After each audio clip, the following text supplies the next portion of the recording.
नमस्ते दोस्तों, राम राम। आज हम सबसे पहले बात करेंगे सुशांत सिंह राजपूत जी के बारे में।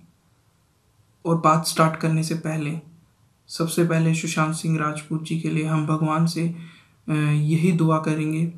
उनसे यही प्रार्थना करेंगे कि हे प्रभु, उनकी आत्मा को शांति दे और वो जहाँ भी हों वो खुश हों। और आज इन सभी चीज़ों के बारे में बात करेंगे कि आखिर सुशांत सिंह जी जो इतने स्ट्रॉन्ग बंदे थे, जो एक इंजीनियर थे, जो एक आर्टिस्ट थे और जो अपनी फील्ड के बारे में हमेशा डिटेल से बातें करते थे, डिटेल से काम करते थे और उसकी गहराई में जाके अपने काम को एग्जीक्यूट करते थे। तो एक ऐसे बंदे को आखिर क्यों जाना पड़ा हमारे बीच से? ये नेपोटिज्म है क्या? तो आइए बात करते हैं इसके बारे में।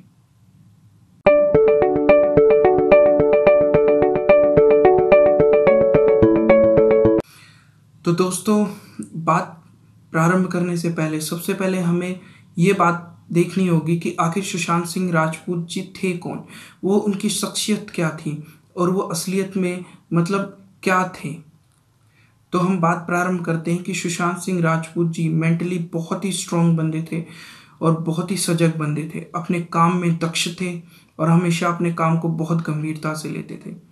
जैसे कि हम उनकी जर्नी को अगर एक स्टार्टिंग लेवल से देखें तो उन्होंने 7th रैंक लिया था all India engineering entrance exam में और फिर उसके बाद उन्होंने इंजीनियरिंग में एडमिशन लिया दिल्ली यूनिवर्सिटी में और वहाँ पे मैकेनिकल इंजीनियरिंग में उन्होंने इंजीनियरिंग में एडमिशन लिया। उन्होंने सेकंड या थर्ड सेम तक अपनी इंजीनियरिंग को परस्यू किया और उसके बाद जब उनका मन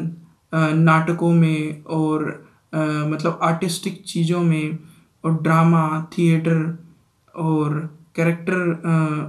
बिल्डिंग और एक्टिंग और इन चीज़ों में लगने लग गया, तो उसके बाद उन्होंने सोचा कि अब मुझे इस लाइन में जाना चाहिए और उसके बाद उन्होंने अपनी बीच में इंजीनियरिंग छोड़ी कुछ समय के लिए और फिर उसके बाद उन्होंने एक्टिंग को परस्यू किया और एक्टिंग में भी उन्होंने प्रॉपर सारी की सारी चीज़ों का अध्ययन किया, अच्छे से उसको अभ्यस्त किया और एक्टिंग को सीखा। और फिर उसके बाद उनका जो पहला रोल था वो पवित्र रिश्ता नाटक में उनका पहला रोल था और पवित्र रिश्ता से उनकी जर्नी जब स्टार्ट हुई तो फिर उसने कभी रुकने का नाम नहीं लिया। और फिर उसके बाद उनकी जो पहली मूवी थी काई पो चे, जब तक लोग उन्हें सिर्फ मानव के नाम से जानते थे, मैं खुद उन्हें सिर्फ मानव के नाम से जानता था और ये भी नहीं जानता था कि उनका असली नाम सुशांत सिंह राजपूत है। तो वो इतने अच्छे एक्टर थे क्योंकि उनकी एक्टिंग में खो जाता था बंदा, जो भी उन्हें देखता था वो खो जाता था। और उसके बाद कायपोचे के बाद धड़ाधड़ कई मूवीज उन्होंने दी और MS धोनी तो एक मास्टरपीस है जो आज क्या हमेशा भी याद रखी जाएगी। तो सुशांत सिंह राजपूत का ये दम था, हाँ ये दम था उनका। वो इतने स्ट्रांग थे और अपने काम के प्रति इतने सजग थे कि वो धीरे धीरे बहुत ही शॉर्ट टाइम में आगे बढ़ते जा रहे थे। तो बहुत से लोग ये कह रहे हैं, जैसे मैं आजकल देख रहा हूँ कि वो मेंटली वीक थे इसीलिए वो चले गए, ये और वो फलाना ढमका। पर यार एक आदमी जो 7th rank all India engineering entrance exam में ले ले और फिर उसके बाद मैकेनिकल इंजीनियरिंग को परस्यू करे जो हार्डेस्ट इंजीनियरिंग्स में से एक है, जिनके सोम डोम कुछ ऐसे सब्जेक्ट्स हैं जिनका तो नाम सुन के ही कुछ लोग इंजीनियरिंग छोड़ देते हैं, और फिर उसके बाद वो अपनी इंजीनियरिंग को छोड़ के अपनी डेस्टिनेशन को और आगे ले जाए और एक्टिंग कैरियर में एकदम से क्विक डिसीजन लेके आगे बढ़े, तो डिसीजन मेकिंग पावर उसी बंदे की स्ट्रांग होती है जो मेंटली भी स्ट्रांग होता है। और फिर उसके बाद एक्टिंग में जाने के बाद जब सीरियल्स में उनका काम चल गया उसके बाद भी उनने अपने आप को मूवी में परस्यू किया और क्विक डिसीजन लेते हुए मूवीज़ में आए और वहाँ भी छा गए और बिना किसी की मदद के वो सुपर डुपर हिट रहे और आज भी लोगों के दिल और दिमाग में है, इसीलिए हम उनके साथ खड़े हैं। और दूसरा कारण ये कि केवल सुशांत सिंह राजपूत जी की बात नहीं है, उन जैसे ना जाने कितने मतलब बंदे हैं जो इस इंडस्ट्री में आए और खो गए क्योंकि कुछ लोगों के कारण, और हम सब जानते हैं वो कौन है और हमें क्या करना है उनके साथ। हमें अपने उन टैलेंट्स का साथ देना है जो रियल टैलेंट है। और इसीलिए जैसे कंगना राणावत जी जो हैं, अक्षय कुमार जी जो हैं, जो उनका वक्तव्य आया था मुझे बहुत अच्छा लगा और स्पेशली कंगना राणावत जी को सैल्यूट है काश सुशांत सिंह राजपूत जी भी उन्हीं की तरह खड़े होते और बोल्डली इन चीज़ों को लोगों के सामने लाया होता। सामना तो उन्होंने किया, पर लोगों के सामने लाए होते तो हम उनका साथ देते, जैसे आज दे रहे हैं और हमेशा देंगे। तो मैं सिर्फ यही कहूँगा कि सुशांत सिंह भाई, आप केवल एक एक्टर नहीं, एक वॉरियर थे। और जिन चीज़ों ने उन्हें डिप्रेस किया और पता नहीं हजारों लाखों और एक्टिंग में आने वाले नवयुवकों नवयुवतियों को जो डिस्ट्रैक्ट करते हैं और छोड़ने के लिए इस इंडस्ट्री को मजबूर कर देते हैं, मैं तो केवल यही कहना चाहूँगा उन्हें नहीं, आप लोगों को, अपने आप को,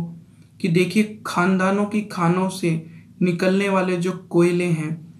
उन्हें जो जौहरी तराश के उन कोयलों को हमारे सामने पेश करते हैं और ये दिखाते हैं कि ये हीरे हैं, तो ये हमें समझना चाहिए कि ये हीरे नहीं, वो कोयले ही हैं। और उन खानों से और उन खानदानों से, यानी उन खानदानों की खानों से जो निकल रहे हैं कोयले, उनसे भी हमें बचना है, उन जौहरियों से भी उन्हें हमें बचना है और उन कोयले की खानों से भी हमें बचना है।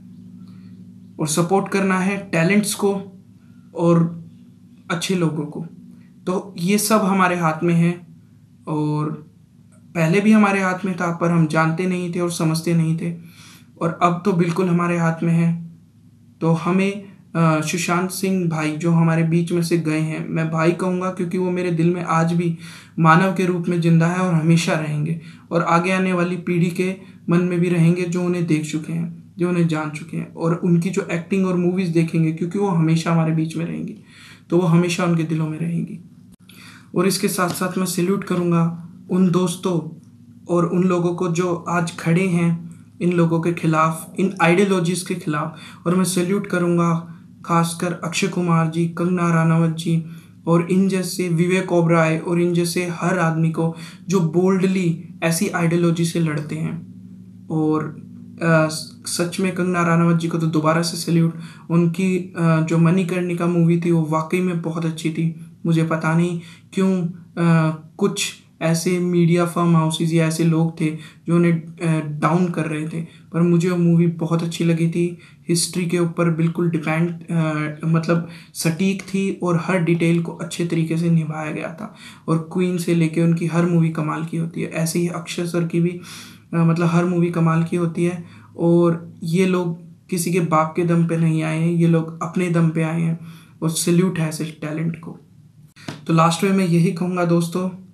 कि सुशांत सिंह राजपूत जी की आत्मा को शांति मिले, और भोलेनाथ जी से यही प्रार्थना है कि उनकी आत्मा को शांति दे। वो जहाँ भी हो वो खुश हों, और आप वाकई में वॉरियर हैं, और आज पहले भी आप हमारे दिल में थे, आज भी आप हमारे दिल में हैं, और भविष्य में भी आप हमारे दिल में रहेंगे। और आप लोगों से मेरा यही कहना है कि प्लीज़ सपोर्ट गुड टैलेंट, जो टैलेंटेड हैं उन्हें सपोर्ट करें। और लास्ट में बस यही कहूँगा कि प्लीज़ अगर आप लोगों को ये चीज़ अच्छी लगी हो, मेरी एक छोटी सी पहल अच्छी लगी हो, तो please like, share and please subscribe ज़रूर कीजिएगा, और इसे शेयर कीजिएगा अपने और दोस्तों के साथ, ताकि वो भी इन डिटेल्स के बारे में जाने। तो लास्ट में मैं यही कहूँगा, नमस्ते, राम राम दोस्तों।